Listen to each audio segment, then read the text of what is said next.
A graça e a paz do Senhor Jesus. Amém, meus irmãos. Glória a Deus. Nós estamos aí na última semana no nosso jejum e nós estamos compartilhando, lendo a cada dia um capítulo. E o tema do nosso livro, você já sabe, é a Igreja Fora das Paredes. E o capítulo de hoje é o capítulo 15, que tem como tema o propósito de Deus e Jonas. E o texto base para esse capítulo é Jonas, capítulo 1, do versículo 1 ao 3, que diz assim: A palavra do Senhor veio a Jonas, filho de Amitai, com esta ordem: Vá depressa à grande cidade de Nínive e pregue contra ela, porque a sua maldade subiu até a minha presença. Mas Jonas fugiu da presença do Senhor, dirigindo-se para Tarsis. Desceu à cidade de Jope, onde encontrou um navio que se destinava àquele porto. Depois de pagar a passagem, ele embarcou para Tarsis para fugir do Senhor. O cara pagou para fugir da presença de Deus. Vê se pode um negócio desse. Eu não vou pregar, vou ler. Melhor, né? Introdução. Todos nós cristãos fomos chamados. Todos temos um propósito de vida a cumprir. Assim, não é possível você tentar se justificar dizendo que não sabia disso. Entenda que no reino do céu não existe desempregado, não existe sofrimento, não existe dor, não existe lágrimas, não existe mágoa, não existe enfermidade, não existe morte. Normalmente, temos uma boa disposição para fazer algo reconhecidamente bom, tomar posse de alguma bênção material, como um carro ou uma casa, ou a recuperação de uma empresa que faliu, ou alguma promoção no emprego, ou ainda uma restauração de um casamento, ou de um problema de saúde. Mas sempre o propósito de Deus está de acordo com as nossas, entre aspas, melhores expectativas. Às vezes, Deus te chama a pregar o evangelho, entre parênteses, as boas novas, para alguém que te menospreza, ou a tomar a cruz em seu casamento com seu cônjuge, ou com o seu líder, ou um amigo, ou talvez com algum de seus parentes, e você se pergunta: por que eu? Porque eu sempre tenho que tomar a cruz. Por que não o outro? Quem tem mais luz, condição espiritual elevada, cede primeiro. Deus pode te enviar a pregar o evangelho para alguém que você desejaria que ele não tivesse a bênção de Deus, mas sim o juízo. E você pondera, você pensa: eu sou quase santo e não acontece em minha vida. E ele é tão pecador, o Senhor ainda quer abençoar ele? Ainda que isso aconteça, saiba que além da salvação, Deus te ama e trata de sua vida. Pense também que os outros passam e passaram pelas mesmas dificuldades, assim foi com Jonas. O primeiro ponto desse capítulo é a experiência de Jonas. Em Jonas, capítulo 1, do versículo 1 ao 3, expressa muito do que passamos em nossos dias. No Antigo Testamento, antes do Salvador Jesus Cristo, antes do Senhor Jesus vir, só os profetas, em determinado tempo, recebiam a unção. Totalmente diferente de hoje, a época da graça, do favor de Deus, onde carregamos a presença de Deus, a santidade de Deus, todos os dias e em todos os momentos. Deus nos chamou para anunciar as boas novas, assim como também chamou Jonas. Jonas estava preparado para abençoar os judeus, mas quando Deus o envia a pregar arrependimento para os habitantes de Nínive, entre parênteses, abre parênteses, capital do império da Síria, inimigos de Israel, à beira do rio Tigre, cidade edificada por Nimrod, fecha parênteses. Isso feriu a vontade, o bom senso, os sentimentos e os pensamentos de Jonas. Na verdade, o que Jonas desejava para eles era o juízo e a destruição. Às vezes, no trabalho, você também quer que Deus, entre aspas, retire alguém. Mas ao invés disso, Deus lhe pede para você ir lá e pregar o evangelho a essa pessoa. Deus lhe pede santidade, separação para as coisas dele. Santidade quer dizer separação para o propósito de Deus, separação para fazer a obra de Deus. Você é separado do mundo para fazer a obra de Deus. E sua carne busca o prazer. Assim também aconteceu com Jonas, que se dispôs, mas para fugir do Senhor. Quando Deus fala para você fazer algo que é contra a sua vontade, como é que você se sente? Jonas pagou, olha só, pagou para sair da direção de Deus, para se afastar de Deus. A gente que também paga para isso. Como é isso, pastor? Quando você sai de férias e nem quer saber das coisas espirituais, de disciplina espiritual, orar, ler a palavra de Deus, devocional, ter um tempo de solitude com o Senhor. Às vezes, aparece um namorado ou uma namorada que te leva para longe de Deus, que te afasta de Deus. Isso acontece muito nas nossas igrejas. Um testemunho que você se recusa a dar lá no seu trabalho, pois apresentar a cruz é algo feio e todos têm natural aversão, é um confronto com a nossa vontade, aquilo que normalmente nós planejamos. É dura coisa. Ponto 2, que é uma pergunta, né? Para onde você vai? Jonas escolhe ir para a cidade de Jope, que no hebraico significa beleza, para depois ir a Tarsis, que representa riqueza e poder, indicando que ele mesmo queria a beleza e o conforto. Porém, o caminho que Deus propõe é estreito. Está lá em Mateus capítulo 7, versículo 3, você pode ler. E só com Jesus está verdadeiramente o suprimento de nossa vida. E você, está parecido com Jonas? Por que Deus tem que pedir para fazer algo que não é o que você deseja? Não é algo que você pensa. Será que Deus é sádico? Não, meu querido. Esta é a única forma de tratar a sua vida e completar a sua obra, a obra dele em nós. Os paradigmas, a vontade do mundo não constrói uma vida prevalecente. Deus, que é o Senhor, tem paradigmas muito diferentes dos do mundo. Às vezes, estamos lutando, é contra a vontade do Senhor e não é contra o inimigo. Ponto 3, que também é uma pergunta. O que acontece quando vamos contra a vontade de Deus? Então logo Jonas pegou o navio.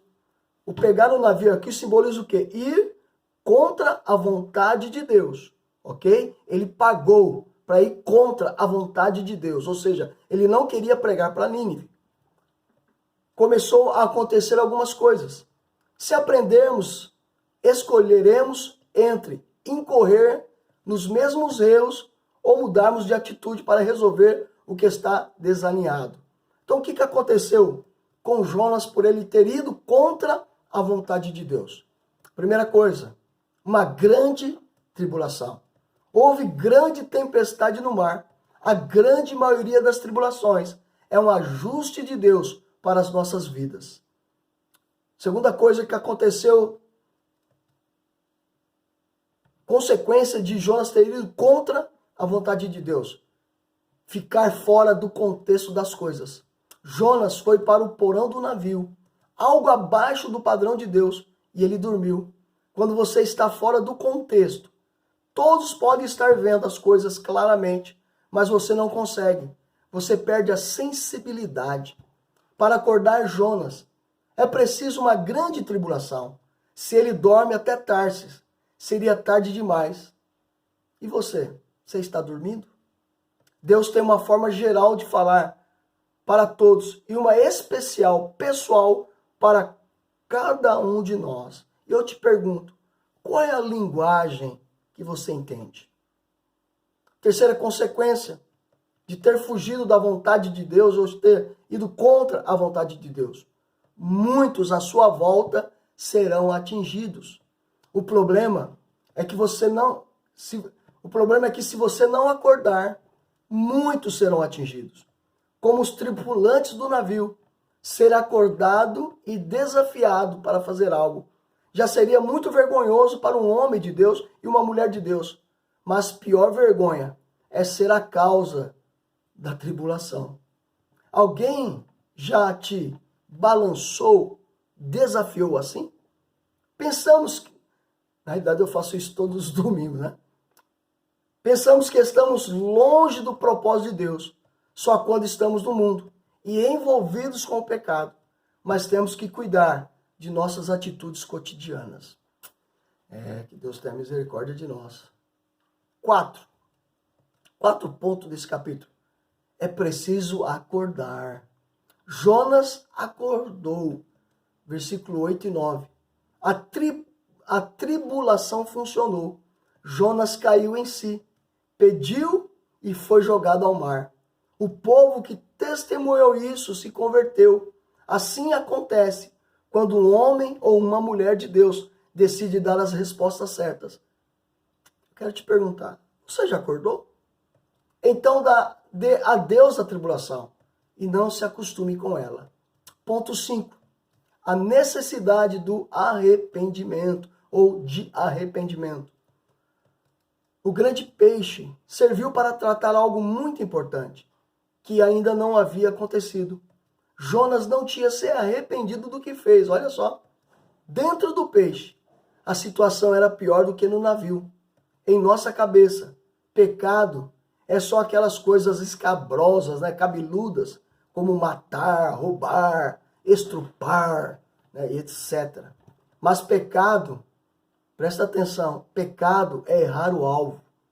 O que é isso? É ter um alvo, um objetivo diferente e contrário ao que Deus quer.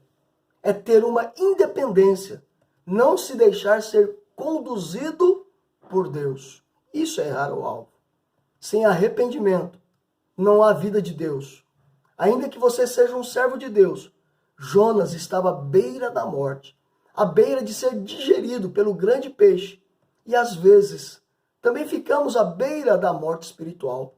Muitos foram curados, libertos, ou até mesmo operam nas igrejas. São membros de igrejas, mas estão indo para o inferno. Dura coisa isso, né? Muitos naquele dia, na realidade não fui eu que disse isso, foi Jesus. Isso está lá em Mateus capítulo 17, versículo 22.